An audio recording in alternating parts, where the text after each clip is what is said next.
Rabid is a rabies zombie slash monster horror movie. Now, the plot of Rabid is as follows. The story follows a lady that is a fashion designer. She then gets tricked into going on this date with this dude to this club. Upon learning about that, she storms out of the club and gets into this terrible accident. It completely disfigures her face. So, with nothing to lose, she decides to get an experimental skin replacement transplant. And the procedure was a success.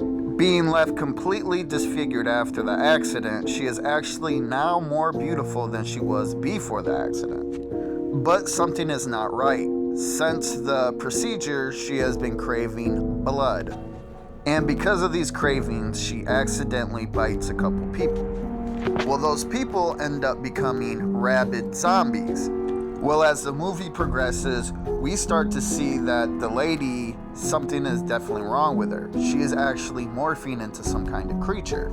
And the whole time that she is going through all of this, she is still trying to be a fashion designer.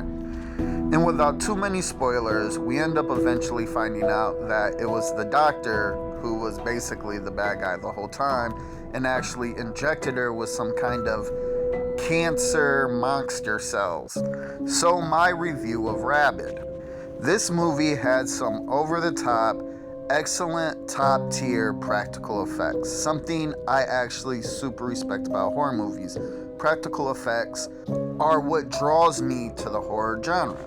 Story-wise, I felt like it was kind of here or there, like they wanted to do zombies, and then they didn't really touch on the zombies anymore because they kind of became monsters, and then it focused on her being a monster and this creature in the end that wasn't a zombie.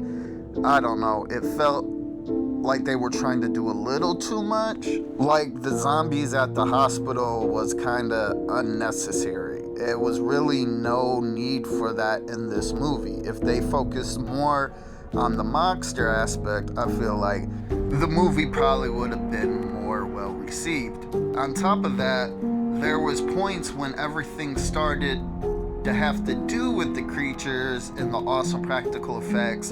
She would just black out, and then you're back to story, no more creatures, it's just her doing her fashion designing. So with that being said, I would rate Rabid a 6.5. This movie is super carried by its amazing practical effects. If this movie didn't have those, I would rate it way, way less. This is definitely a movie you should watch. I thoroughly enjoyed it, even though I had some constructive criticism. I really, really did enjoy this movie.